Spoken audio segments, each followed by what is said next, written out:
পূর্বের ক্লিপে আমরা দেখলাম যে কিভাবে বেসিক শেপ তৈরি করা যায়, বিশেষ করে রেক্টেঙ্গুলার টুল এবং রাউন্ডেড রেক্টেঙ্গুলার টুল দুটি প্রায় সেম। তো বেসিক শেপ আপনারা তৈরি করা শিখলেন। এখন আমরা নতুন একটি ডকুমেন্ট এখানে তৈরি করব। এবার আর বেসিক নয়, একটু অ্যাডভান্স নিয়ে চিন্তা করি। ধরুন আপনি একটি শেপ তৈরি করবেন, সেটি কত ইঞ্চি বা কত সেন্টিমিটার এখানে আপনার বোঝার বিষয় রয়েছে।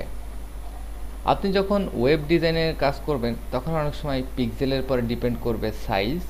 আবার যখন প্রিন্টের জন্য কাজ করবেন তখন কিন্তু অবশ্যই আপনার এমন একটা পরিমাপকে ফলো করতে হবে যেটি প্রিন্টের উপযোগী হয়ে ওঠে। তো এখানে জাস্ট ক্লিক করার পর আমরা দেখছি পিটি। যদি আপনি পয়েন্টের হিসাব বোঝেন তাহলে এখান থেকে পয়েন্ট, আর যদি পয়েন্টের হিসাব না বোঝেন তাহলে অবশ্যই সেন্টিমিটার, ইঞ্চি অথবা মিলিমিটার, পাইকাস যে কোনো ধরনের পরিমাপে আপনার যেতে হবে। কিন্তু প্রবলেম হচ্ছে এখানে জাস্ট পিটি। তো আমি জাস্ট এখানে 2 এবং IN ইঞ্চি টাইপ করলাম এবং ট্যাপ প্রেস করার পর আমরা দেখলাম এখানে 144 পিটি এবং এখানে 3 IN ফর ইঞ্চি।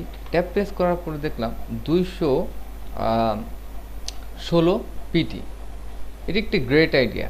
তো আপনি এখানে জাস্ট ওকে প্রেস করলেন, তাহলে এখানে দেখলেন 2/3 ইঞ্চির একটি রেক্টেঙ্গুলার শেপ অঙ্কন হয়েছে। এখান থেকে সোর্স লাইব্রেরি থেকে যে কোনো একটি কালারকে আপনি জাস্ট সিলেক্ট করবেন আপনার ফিল কালার হিসেবে এবং এখানে স্টক কালার আমরা জাস্ট নন করে দিলাম।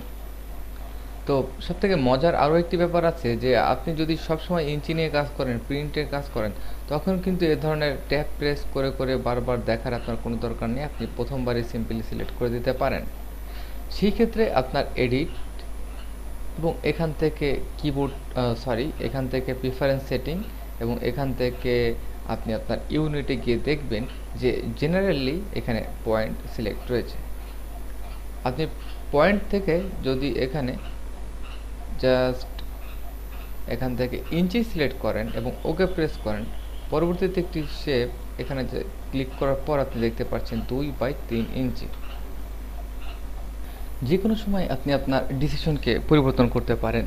তবে এখানে আমরা কেন পয়েন্ট দিয়ে থাকি, কারণ অনেক সময় পয়েন্ট দিয়ে কাজ করলে আমরা খুব অল্প ভ্যালু নিয়ে কাজ করতে পারি। ধরুন আপনি এখানে যদি 1 ইঞ্চি দেন এবং এখানে যদি 1 ইঞ্চি দেন এবং ওকে প্রেস করেন, তাহলে আমরা দেখতে পাচ্ছি যে 1 ইঞ্চি বাই 1 ইঞ্চি একটি বক্স তৈরি হয়েছে। কিন্তু আপনি যখন এর থেকে ছোট বক্স তৈরি করতে আগ্রহী তখন কিন্তু পয়েন্ট হলে একটু সুবিধা হবে। যেমন খেয়াল করুন, এখান থেকে জেনারেল এবং আমরা এখান থেকে ইউনিট,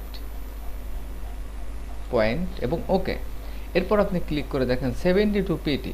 আমরা যদি এখানে জাস্ট এখন 30 এবং 30 দিই তাহলে কি হবে, 30 আরও অনেক ছোট একটি অবজেক্ট আমরা তৈরি করতে সক্ষম হলাম। কিন্তু এখন যদি আপনি ইঞ্চিতে যান তখন কিন্তু আপনার জন্য দুর্বোধ্য হয়ে যাবে। খেয়াল করুন, এখান থেকে জাস্ট ইঞ্চি সিলেক্ট করলাম এবং ক্লিক করার পর আপনি রেজাল্ট পাবেন যে 0.4167 ইঞ্চি। তো এটা কিন্তু খুবই ডিফিকাল্ট আপনার জন্য, আপনি এই পরিমাপটা বুঝতে পারবেন না, যার জন্য আমরা এডিট এখান থেকে অবশ্যই সবসময় আমাদের ইউনিটকে পয়েন্টে করে রাখলে পরিমাপের জন্য সুবিধা হবে। কারণ আপনার যখন ইঞ্চি দরকার হবে খুব সহজে আপনি এখানে ক্লিক করে কি করবেন, আপনি একটি ভিজিটিং কার্ড অথবা অন্য কিছু করতে যাচ্ছেন যেখানে হয়তো 3.5 ট্যাব দিয়ে আপনি 2 প্রেস করলেন, যে 3.5 এবং 2 ইঞ্চি।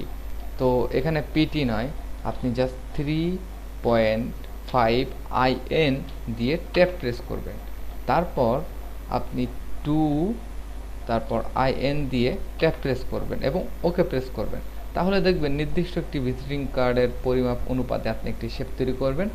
পরবর্তীতে এটিকে জাস্ট একটি শেপ হিসেবে না রেখে এখানে জাস্ট আপনি এটিকে ফিলটিকে নান করে দিন এবং পরবর্তীতে আপনি Ctrl+R চেপে অথবা ভিউতে গিয়ে রুলার এনে আপনি একটি এরিয়াকে এভাবে মার্ক করতে পারেন, যে এরিয়াটি আপনার বিশেষ করে এখানে ভিজিটিং কার্ডের মেইন যে ফ্রেম এরিয়া থাকবে এবং অবশ্যই সিলেক্ট করা উচিত আমাদের, অথবা এখান থেকে আপাতত ফিল কালার রাখি, পরবর্তীতে এটা তুলে দিলাম।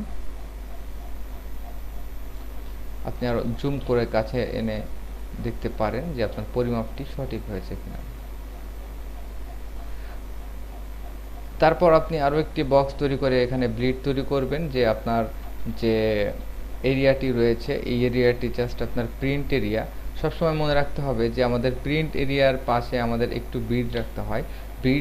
ব্লিড যদি আপনি রাখেন তাহলে কি সুবিধা পাবেন, যে আপনি যদি পরবর্তীতে এটি প্রিন্টে কোনো ধরনের ক্রপ এরিয়া বা কোনো সমস্যা হয়, এই এরিয়ার মধ্য দিয়ে আপনি এটিকে মেকআপ করতে পারেন। এটি হচ্ছে শেপ তৈরি করতে হলে আপনার জানতে হবে যে পরিমাপটি অনেক সুষ্ঠু এবং সুন্দরভাবে করার জন্য আপনার সবসময় ক্যালকুলেশন করতে হবে এখানে, যে ইউনিট এখানে জেনারেল দিব নাকি ইঞ্চি, মিলিমিটার, সেন্টিমিটার এবং পিক্সেলের ব্যাপারটা হয়তো সবাই কম বেশি ফটোশপ থেকে জেনে নিয়েছেন, তবে ইঞ্চি, মিলিমিটার এবং পাইকাস পয়েন্টের পরিমাপটা একটু ভালো করে জানতে হবে যখন আপনি ইলাস্ট্রেটরে কাজ করবেন।